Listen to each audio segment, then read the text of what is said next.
creating this content. So let's start.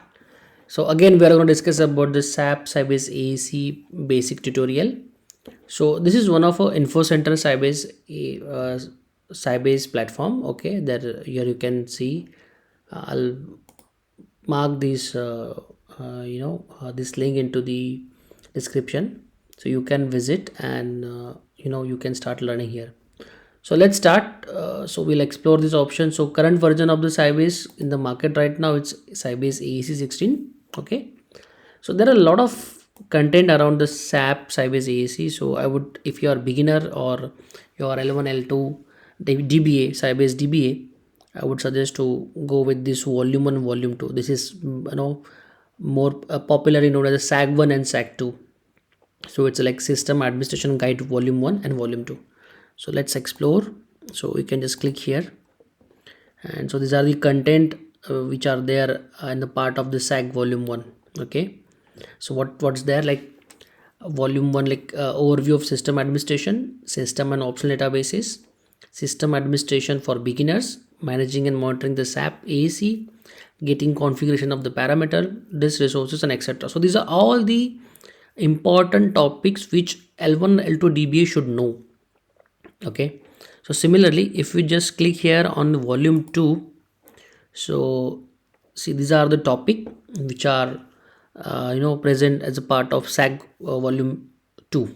Okay, so I think we can start with the, let's say we can start with volume 1. I think we have already covered with system administration. What are the optional database? Okay, what are the system database administration for beginners? Okay, let's start with this chapter. Okay, and if you want, you can directly download the PDF. So view as a PDF. Okay, so we can go to chapter 3, beginners. Okay, so I'm not going to read each and everything what we have in the chapter 3, but only the basic fundamentals that we required. Okay, to understand. And then I think I already show you like how to download this SAG volume 1. Just go to the the step, follow the steps, okay, as mentioned in the description. Okay, so let's start. So the third chapter we have is the system administration for beginners. Okay, so what is logical page size? Okay, so what happened whenever ASE, when we installing the ASE, while installing we need to specify the logical page size. Okay, what would be the page size when the data is going to be written in the ASE? So with the default options what we have, like 2K, 4K, 8K and 16K. So these are the size of the logical page that we can create, okay, when we install the Sybase ASE. Okay, so this is very much very important things to we should know what so any interviewer for L1 L2 activity, so it's a basic common question. What are the types of logical page size? Okay, so this is very common questions people will ask. Okay, so you can choose any of it. Okay, and so how to check, how we can check the what are the page size for the current Sybase ASE? You can simply run with select @ max page size. Okay, so it will give you the what is the current page size for your ASE server. Okay, fine. Then next, okay, so in this system, like in this chapter, they mainly talk about like as a database administrator, how you can have your environment, okay, how production environment to be monitored. So what are the standard ways of monitoring the systems? They are those were discussed. So they are just giving one example using the test server. So how the test server we have. So what happened, like for a DBA, usually when any production servers are running, so there will be a replica for SIT, UAT, dev environment respectively. Okay, so for the DBA, it is very very important things you should be taking the dump and load, performing these operations into their lower environment for the specific database to encounter the issue. Okay, so we'll have a same replica or same data or same issue what we have observed in the production. Okay, So that is a basic ask. So we should have a test server with us. So wherever there is a need, we can simply dump and load the database into the test environments, and we can perform the various activities like any maintenance, like update statistics, reorg rebuild, dbcc. We will talk about this maintenance activity. Okay, how, what is a standard way of uh, we should be implementing this maintenance into our environment. Okay, so there are various aspects, okay, we need to consider. So this is what they talk about here. And yes, planning resource. Okay, so you cannot directly go and plan the resources into the production itself. So once you know what are the resource we required, okay, how the configurations we required, so those you can test it in the test environment first, and similar you can implement in the production.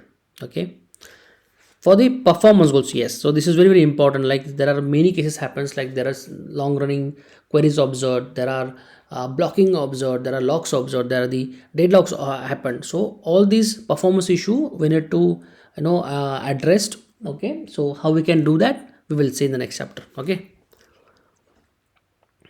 so the next topic is like the considering when the installing SAP products. Okay, so what are the checklists we need to follow while installing the SAP SYBAE ASE into the machine? So these are more going to discuss about it.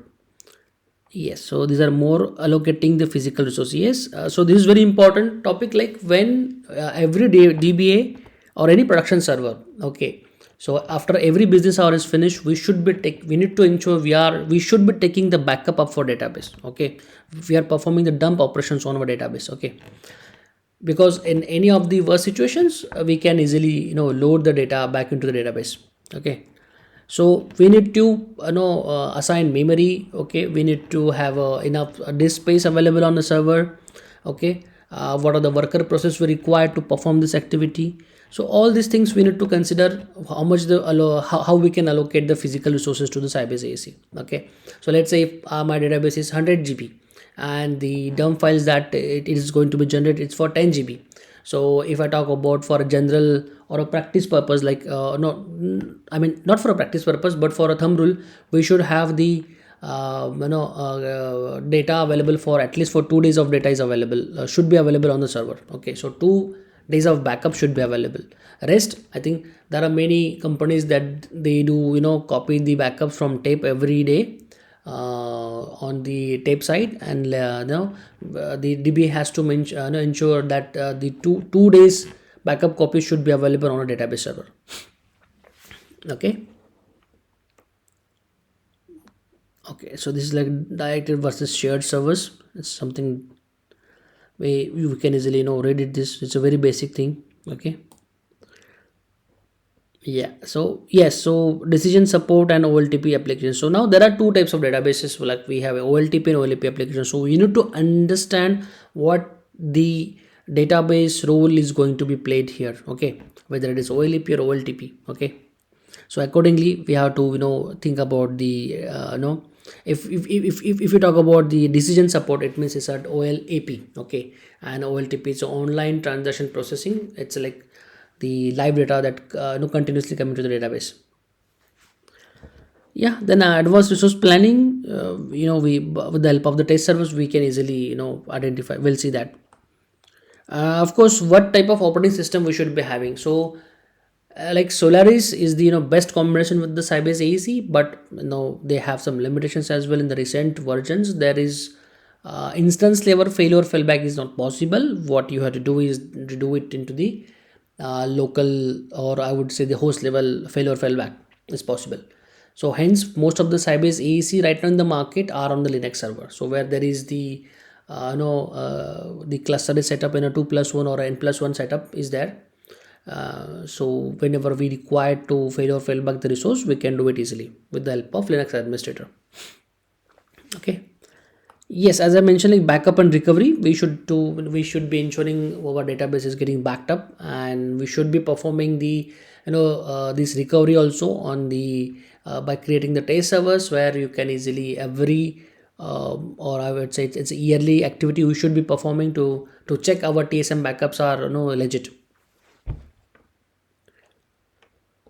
That's it. I think most of the these are very common stuff. You just have to open these SAG-1 and just start reading it, and if you see any issues around or any problem, you can just simply mark the comment. So I'm ready to explain here. Okay, thank you.